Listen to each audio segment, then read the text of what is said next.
Engkau jadikan kami semakin indah di hadapan-Mu, karena Engkaulah permata hati kami.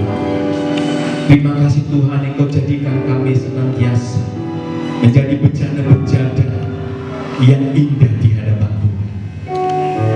Dalam segala proses, di dalam segala waktu dan keadaan kehidupan kami yang silih berganti, kami boleh datang kepada Tuhan penuh dengan kerendahan hati, penuh dengan ketidaktahuan. Tetapi ketika kami datang kepada-Mu, kami mengerti dan tahu tentang Yesus Kristus yang sebenarnya. Terima kasih Tuhan, Engkau berbicara bagi kami, Engkau berfirman bagi kami Tuhan. Biarlah Tuhan yang ditinggikan dalam hidup kami. Engkau Tuhan yang tinggal dalam hidup kami, sehingga kami semakin hari semakin indah di hadapan-Mu Tuhan. Ampuni kami selama ini Tuhan, dalam setiap kelemahan kekurangan kami, perilaku kami yang tidak indah di hadapan-Mu. Tetapi pada hari ini kami mendengar firman-Mu, sebab firman-Mu akan menjadi permata dalam hidup kami, sehingga ketika permata itu dalam hidup kami, kami menjadi orang-orang yang indah Tuhan. Di hadapan sesama kami menjadi yang cemerlang, kami menjadi dampak Tuhan, menjadi berkat bagi kemuliaan Tuhan. Kuatkan dan teguhkan hati kami untuk kami mendengar firman-Mu, karena tidak mudah kami mendengar firman Tuhan. Kami tidak mudah untuk menghadapi halangan tantangan yang ada di hadapan kami. Tetapi kami percaya bersama dengan Tuhan semuanya mudah. Bersama dengan Tuhan semuanya yang sulit akan menjadi gampang. Kami percaya yang miskin Engkau berkaya Tuhan. Yang ragu-ragu Engkau tetapkan mereka, sehingga mereka benar-benar Tuhan ditetapkan. Iman mereka semakin meningkat, iman mereka semakin pulih ada Tuhan. Dan kami yang sakit Tuhan jamah. Kami percaya mungkin bagi manusia mustahil, tetapi bagi Tuhan semuanya mungkin bagi Tuhan. Segala penyakit apapun Tuhan, Engkau sanggup menyembuhkannya. Engkau sanggup.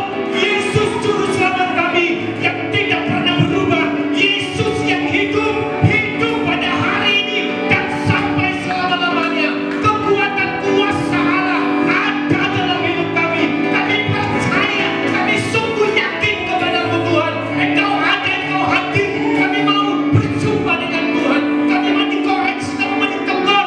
Kami mau Tuhan taat kepada firman Allah. Kami mau semakin hari semakin terbakti sebagai Raja Wali Tuhan. Dalam nama Yesus Tuhan kami.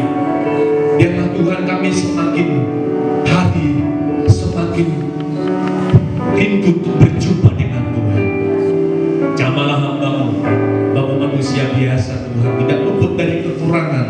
Oleh sebab itu Tuhan menjamah bibir mulut hamba-Mu, otoritas dari tempat yang maha tinggi dalam hidup hamba-Mu Tuhan, sehingga bukan hamba kemanusiaan hamba yang berbicara, tapi biarlah Roh Kudus yang berbicara saat ini Tuhan, sehingga kami memahami, mengerti akan kehendak Tuhan dalam hidup kami, dan kami boleh menanggalkan segala kedagingan kami, menanggalkan segala pakaian-pakaian yang lama, baju-baju lama, kami tanggalkan dalam nama Yesus, segala pakaian yang baru dalam nama Yesus Tuhan, pola pikir yang baru dalam nama Yesus.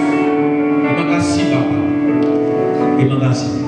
Kuasa iblis, setan, intimidasi, kuasa gelap, roh jahat atau yang menuduh kami selama ini, kami tolak itu, kami bantahkan dalam nama Yesus.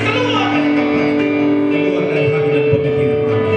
Kami undang kuasa Roh Kudus menjamah kami sekalian ya pada hari ini. Dalam nama Yesus kami berdoa, bersyukur dan dapat Engkau Tuhan. Haleluya. Semua yang percaya, yang siap mendengarkan firman Tuhan katakan amin. Beri kemuliaan untuk Tuhan. Shalom. Baik Bapak Ibu Saudara, 2 minggu saya tidak menyampaikan firman Tuhan karena ketepatan dokter yang melayani 2 minggu yang lalu. Bapak Ibu Saudara yang dikasih Tuhan, ya kita percaya kita mempersiapkan hati kita untuk benar-benar merenungkan kasih dan kemurahan Tuhan pada hari ini, pagi hari ini, dan biarlah kehendak Tuhan, rencana Tuhan yang terjadi dalam hidup kita. Jadi kita mau taat, kita mau melakukan firman Allah. Bapak Ibu Saudara, Bapak Ibu Saudara, suatu hari ada seorang raja, ya, itu mendapat hadiah. Ya, hadiahnya adalah 2 ekor anak burung elang. Nah, Bapak Ibu Saudara, sang raja berpikir akan bagus, ya, dikatakan jika elang itu dilatih untuk terbang tinggi, akan lebih indah lagi untuk dia akan terbang tinggi. Begitu Saudara. Nah kemudian Bapak Ibu Saudara, sang raja memanggil pelatih burung, ya, dan pelatih burung ini Saudara yang dikasih Tuhan, mungkin mereka itu orang-orang yang tersohor, orang yang ahli, atau mungkin orang yang prof Saudara yang dikasih Tuhan di negeri itu, untuk melatih 2 elang ini. Bapak Ibu Saudara, setelah beberapa bulan kemudian, ya, pelatih burung itu melapor, dikatakan kepada raja bahwa seekor elang telah terbang tinggi dan dia melayang-layang di atas, namun seekor lagi tidak beranjak dari pohonnya. Ya, kata seorang ahli atau profesor tadi, Bapak Ibu Saudara, raja pun dia memanggil semua ahli semua ahli hewan, bukan hanya ahli burung Bapak Ibu, tapi ahli hewan, untuk memeriksa yaitu yang satu itu elang yang kesayangannya itu. Tapi tidak ada yang berhasil Bapak Ibu saudara untuk menyembuhkan. Tinggi berbagai usaha telah dilakukan oleh raja ini dan juga ahli-ahli yang kehewanan saudara. Namun elang itu saudara tidak kunjung dia bergerak dan gak terbang tinggi saudara yang dikasih Tuhan dari dahannya. Maka kemudian Bapak Ibu saudara yang dikasih Tuhan, sang raja bertemu dengan petani yang sangat mengenal yang sifat elang. Petani ini mengenal bagaimana elang itu bisa, bukan hanya mengenalnya saja saudara, tetapi bisa bagaimanapun keadaan dan situasi elang ini saudara, dia tahu. Yang sehingga raja itu memintanya untuk membantu. Nah Bapak Ibu saudara, keesokan harinya, nah, ketika raja mengunjungi elang ini saudara, ya raja itu kaget karena dia melihat elang itu sudah terbang tinggi. Elang yang tadi saudara yang dikasih Tuhan hanya di dahan pohon-pohon itu saja saudara, tidak kemana-mana, tidak terbang tinggi. Tetapi ketika esoknya dia melihat bahwa elang itu terbang tinggi. Dengan penuh penasaran Bapak Ibu saudara, sang raja itu bertanya kepada petani, apa yang telah kau lakukan? Nah sederhana saja Bapak Ibu saudara, petani dia menjawab bahwa saya hanya memotong cabang-cabang pohon yang selama ini dihinggapinya. Itu saja yang saya lakukan. Dan itu yang membuatnya nyaman. Ya, itu yang saya lakukan. Nah Bapak Ibu saudara, kita dilahirkan untuk sukses. Kita ditakdirkan untuk terbang tinggi. Saya katakan lagi bahwa dikatakan Yohanes 10 ayat 10, pencuri datang untuk mencuri, membunuh dan membinasakan. Tetapi Yesus datang supaya kita beroleh kelimpahan. Maka oleh sebab itu saudara dikatakan bahwa kita dilahirkan untuk sukses. Kita dilahirkan untuk berhasil. Kita ditakdirkan untuk terbang tinggi. Tetapi Bapak Ibu saudara yang dikasih Tuhan, ada yang memegang erat selama ini. Apa itu? Ketakutan. Seperti elang yang satu ini, dia hanya beranjak dari sangkarnya ke pohon, ke cabang yang lain. Dia tidak berani terbang tinggi. Ketakutan. Tidak ada yang mau melepaskan ketakutan itu, ya, dan tidak akan beranjak dari posisinya. Ya, selain itu saudara, terkadang kita terlalu memegang zona nyaman, yang selalu tidak mau terusik, tidak mau diusik saudara, hingga takut dan tidak mau melepaskannya. Takut gagal, yang bahkan dikatakan dia takut kecewa. Kalau saya kesana, kalau saya pinjam ini dan sebagainya, kecewa, takut kecewa, takut gagal saudara. Maka oleh sebab saat ini Bapak Ibu saudara, lepaskanlah segala ketakutan itu. Lepaskanlah zona kenyamanan. Bapak Ibu saudara, kenalilah diri Anda, diri saudara, dan tumbuhkan kekuatan serta rasa percaya diri saudara. Pada hari ini tumbuhkanlah itu dalam hidupmu. Kita perhatikan saudaraku yang dikasih Tuhan, bahwa tanpa kita sadari Bapak Ibu saudara, Tuhan memotong dalam kenyamanan kita untuk mengubah iman kita. Agar apa, saudara? Agar bertumbuh dan naik ke level yang lebih tinggi lagi. Yesus yang kita sembah, yang tidak pernah berubah itu dahulu, sekarang, sampai selama-lamanya, kuasanya tetap. Itulah yang kita sembah. Nyata kuasanya seperti pujian tadi. Sungguh nyata kasih Tuhan di sepanjang hidup kita. Amin. Nah, saudara, judul firman Tuhan pada hari ini, cari dari zona iman, bukan zona nyaman. Haleluya. Haleluya. Cari zona iman, bukan zona nyaman, saudara. Tuhan, yaitu Tuhan Yesus kita, akan segera datang kembali. Ia datang untuk apa, saudara? Untuk menjemput.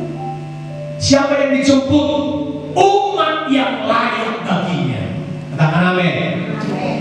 Ya. Siapakah umat yang layak bagi Tuhan itu? Yaitu mereka yang hidup berkenan bagi Tuhan, yaitu yang hidup oleh iman. Hidup oleh iman. Alkitab menyatakan, tetapi tanpa iman tidak mungkin orang berkenan kepada Allah.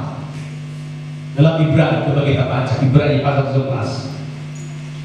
Tidak salah ya, yang 6 itu kita baca Ibrani pasal 11. Ibrani pasal yang 11. Kita mau berani dulu, ya, jangan takut, tapi berani. Makanya firman Tuhan kita masuk di dalam Ibrani pasal 11. Kalau sudah dapat, silahkan katakan amin. Mari kita baca ayat yang ke-6 saja. Jangan lagi fokus, saudara. Kita baca 1, 2, 3 ya. Tetapi tanpa iman tidak mungkin orang berkenan kepada Allah. Sebab barang siapa berpaling kepada Allah, ia harus percaya bahwa Allah ada dan bahwa Allah memberi upah pada orang yang sungguh-sungguh mencari Dia. Amin. Nah, Musa itu adalah hamba Tuhan yang dalam kisah hidupnya mau dikatakan berpindah dari zona nyaman ke zona iman. Nah, Alkitab menyatakan karena iman maka Musa setelah dewasa dikatakan menolak anak putri Firaun karena ia lebih suka menderita sengsara, ya, dengan dikatakan umat Allah daripada untuk sementara menikmati kesenangan dari dosa. Ia menganggap dikatakan penghinaan karena Kristus sebagai kekayaan yang lebih besar. Ini berani 11 baca ayat 24. Kita baca, saudara, ya, supaya kita mengetahui. Berani 11 ayat 24 sampai 27. Ya, kita baca bersama. 1, 2, 3, ya. Karena iman maka Musa setelah dewasa menolak disebut anak putri Firaun karena ia lebih suka menderita sengsara dengan umat Allah daripada untuk sementara menikmati kesenangan dari dosa. Ia menganggap penghinaan karena Kristus sebagai kekayaan yang lebih besar daripada semua harta Mesir, sebab pandangannya ia arahkan kepada upah. Karena iman maka ia telah meninggalkan Mesir dengan tidak takut akan murka raja. Ia bertahan sama seperti ia melihat apa yang tidak kelihatan. Jadi setiap kisah hidup manusia ditentukan untuk menerima resiko. Katakan resiko. Itu resiko yang harus menerima, diambil atau dihindari. Bisa, saudara, seperti yang dialami oleh Musa. Ya, suatu hari dia diperhadapkan pada situasi yang dimana dia harus memilih untuk mengambil risiko dengan keluar dari zona nyaman, atau menghindari risiko dengan tetap tinggal di dalam zona nyaman. Nah saat ini saudara, yang dikatakan terbesar di dalam perjanjian hidup Musa dengan Tuhan terjadi ketika yang dikatakan semak duri menyala, di mana Tuhan berbicara. Akan dikatakan di situ dalam firman Tuhan, jadi sekarang pergilah, aku mengutus engkau kepada Firaun untuk membawa umatku orang Israel keluar dari Mesir. Nah keputusan yang dibuat Musa di sana merupakan keputusan yang membawa pertemuan setiap hari dengan Allah yang hidup. Katakan Allah yang hidup. Allah yang hidup. Apa yang Musa lakukan di dalam perjalanan hidupnya? Yang pertama, bahwa zona nyaman pertama yang Musa tinggalkan, saudara yang dikasih Tuhan, yang pasti, yang jelas, yang penuh ketidakpastian, di mana Raja Mesir yang memerintah agar setiap bayi laki-laki yang bangsa Ibrani pada waktu itu dibunuh. Tapi setelah ibunya menaruhnya ke dalam tangan Tuhan, maka Musa diambil oleh putri Firaun dan dia hidup dalam kenyamanan. Nah semua kebutuhan jasmaninya terpenuhi. Maka Musa itu namanya Musa itu diambil dari air. Artinya Musa diambil dari air. Ketika Musa berusia 40 tahun, ia mengambil risiko, ia meninggalkan zona nyaman dan mencoba melakukan sesuatu yang besar atas kemauannya sendiri demi rakyatnya, demi bangsa Israel. Ia membunuh orang Mesir untuk membela orang Ibrani. Apa yang ia peroleh dari tindakan yang berdasarkan kekuatannya sendiri, saudara? Maka oleh Firaun, saudara, ingin membunuhnya, membunuh Musa, dan Musa harus ngambil resiko melarikan diri semua yang memberinya kenyamanan selama 40 tahun berikutnya. Maka dikatakan Musa itu hidup di padang gurun. Musa itu tidak pernah melupakan pengalamannya di Mesir. Dia tidak pernah, saudara. Musa yang menyadari sebetulnya dikatakan bahwa Mesir bukanlah tempat baginya. Ya, pada zaman Musa di Mesir, saudara, tidak ada penyembahan kepada Tuhan yang benar. Ya, maka orang Mesir menyembah dewa-dewa. Mereka itu adalah dikatakan, saudara, penyembah berhala. Jadi Mesir di dalam Kristen seringkali melambangkan penyembah berhala.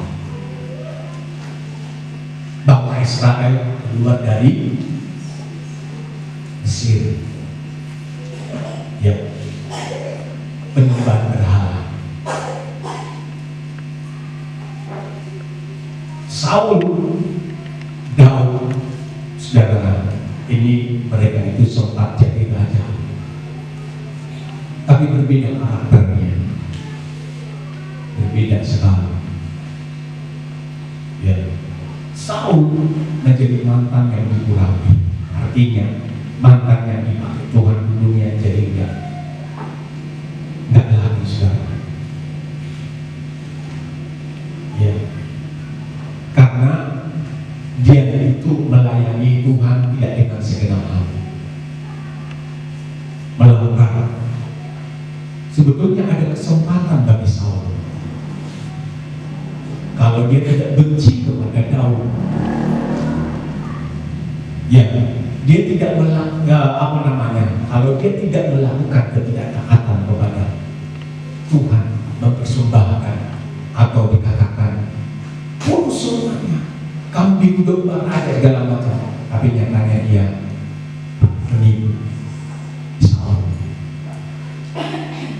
Ya, walaupun seperti itu dia tidak menyadarinya, dia tidak kembali kepada Tuhan Allah. Maka justru, saudara, dikasih Tuhan, roh setan iblis, saudara, menggerogoti Saul. Maka ketika ada pujian kecapi daripada Daud, maka roh setan yang kesurupan kepada Saul itu pergi, karena Daud menyanyikan puji-pujian kepada Allah. Setannya nggak nyaman, katanya sudah, dan sehingga melakukan dosa, dan dia karena dia anaknya mati, dia juga bunuh diri. Saul, pedangnya itu yang membunuhnya sendiri. Dan dia dikatakan pemuda yang merah, ya belia, muda sekali saudara. Dia takut akan Tuhan.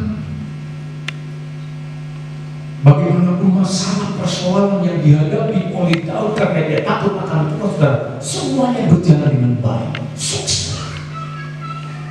Maka dikatakan saudara, kita ini adalah sebetulnya manusia yang sukses. Takdir kita katakan mau terbang tinggi bagai gajah. Kita ini manusia yang sukses. Ya, tetapi iblis setan itu sudah mengganggu. Ya, kita dicoba sama seperti Yesus dicobai di padang gurun, saudara. Demikian kita, saudara, yang dikasih Tuhan. Pada hari-hari ini kita pun dicobai sama seperti Saul dan juga Daud, saudara. Daud mengalami itu, dia berhasil. Tetapi saudara yang dikasih Tuhan, ketika dia berhasil, dia sangat nyaman. Nyaman, saudara. Semuanya beres. Harta kekayaan luas. Ya. Sehingga dia santai, dia relax. Tapi dia begitu dia nyaman, saudara, ada setan yang membangun. Dia di atas dan dia melihat istri Uriah.